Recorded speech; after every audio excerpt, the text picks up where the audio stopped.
प्रधानमंत्री नरेंद्र मोदी ने video conferencing के जरिए सभी राज्यों से आग्रह किया कि वे अवलोकन करें कि 1-2 दिन का लॉकडाउन कोरोना वायरस के प्रसार को रोकने में कितना प्रभावी है और इससे राज्यों में आर्थिक गतिविधियों पर क्या असर पड़ रहा है। साथ ही सभी राज्यों के स्वास्थ्य मंत्रियों के साथ कोरोना वायरस के संक्रमण की वर्तमान स्थिति को लेकर वीडियो कॉन्फ्रेंसिंग के जरिए समीक्षा की।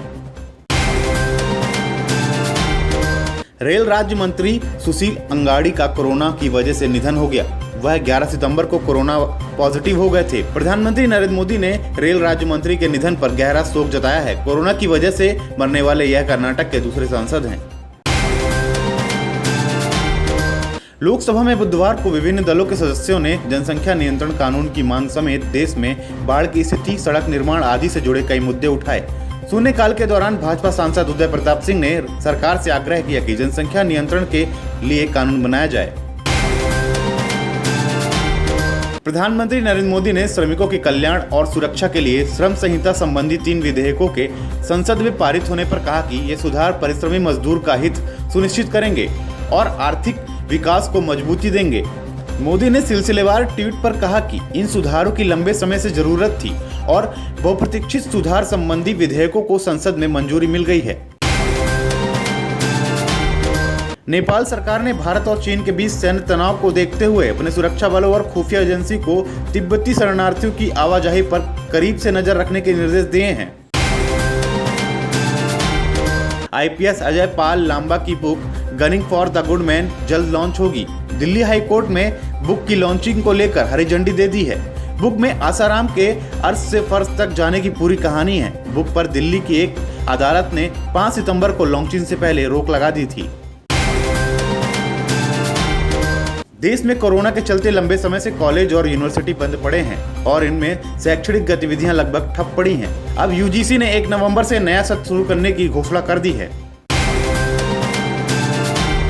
कोरोना महामारी की वजह से दुनिया भर में आर्थिक गतिविधियां प्रभावित हुई हैं, जिस वजह से रोजगार के अवसर घटे और भारत में लॉकडाउन की वजह से बड़ी संख्या में लोग बेरोजगार हुए हैं। संयुक्त राष्ट्र संघ की संस्था इंटरनेशनल लेबर ऑर्गेनाइजेशन ने एक रिपोर्ट जारी की है, जिसमें दुनिया भर के करीब 50 करोड़ लोग कोरोना की वजह से बेरोजगार हुए हैं। राज्यसभा में रविवार को हंगामे के बीच पारित कृषि बिल के विरोध में अब कांग्रेस भी आक्रामक तेवर के साथ नजर आने लगी है। इस कड़ी में एक तरफ जहां मुख्यमंत्री भूपेश बघेल नागपुर में तो दूसरी ओर स्वास्थ्य मंत्री टीएस सिंहदेव पटना में प्रेस कॉन्फ्रेंस करेंगे। इसके लिए दोनों ही गुरुवार को रवाना होंगे। मुख्यमंत्री भूपेश बघेल ने विद्युत वितरण कंपनी के अधिकारियों को उपभोक्ताओं को संग्रहित विद्युत खपत पर एक मुफ्त बिजली बिल जारी न करने के कड़े निर्देश दिए हैं। इस संबंध में राज्य के कुछ इलाकों, विशेषकर वनांचल के गांवों में गलत तरीके से बिल देने की शिकायत दर्ज कराई गई थी। छत्तीसगढ़ में कोरोना संक्रमण आए दिन तेजी से बढ़ते जा रहा है। प्रदेश के कई जिलों में भारी संख्या में कोरोना मरीजों की पहचान की जा रही है। बीते रात प्रदेश में कोरोना के 2434 नए मामले सामने आए हैं और 576 मरीज डिस्चार्ज हुए हैं। वहीं आज 7 और कोरोना संक्रमित की मौत हो गई है। वहीं प्रदेश में 38,198 मरीजों का उपचार जारी है। कोरोना महामारी के दौरान बिना होम क्वारंटीन के लगातार ड्यूटी किए जाने के विरोध में नियमितीकरण की मांग को लेकर मेकाहारा के स्वास्थ्य कर्मियों, नर्सों ने विरोध प्रदर्शन करते हुए अपना इस्तीफा सौंपा। कहा कि जब तक उनकी मांगे पूरी नहीं की जाती तब तक सभी स्वास्थ्य कर्मी वापस अपने कार्य में नहीं लौटेंगे।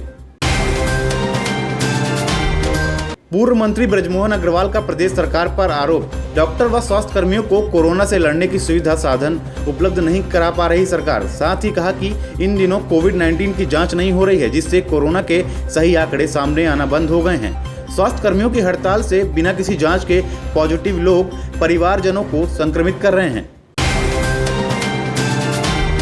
रायपुर में लॉकडाउन का उल्लंघन करने, बिना कारण के बाहर घूमने सहित असामाजिक व आपराधिक तत्वों के विरुद्ध रायपुर पुलिस द्वारा एक विशेष अभियान चलाया गया। इस अभियान में राजपत्रित अधिकारियों सहित सभी थानों के प्रभारी व सैकड़ों अधिकारी कर्मचारी उपस्थित रहे।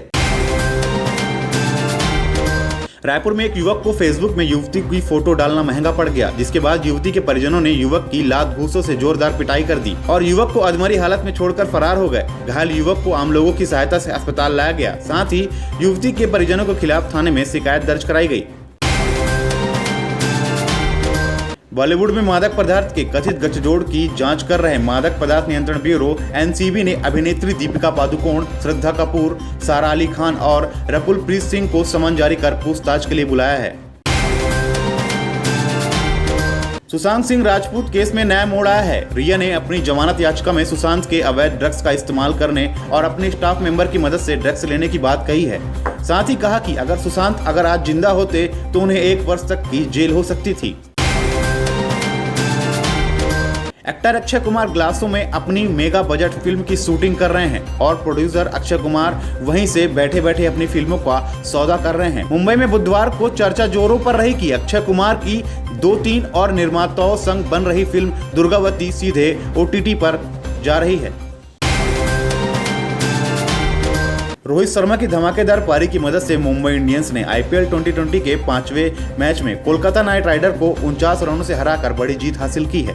मुंबई की ओर से जोरदार बल्लेबाजी करते हुए रोहित शर्मा ने शानदार 80 रन बनाए।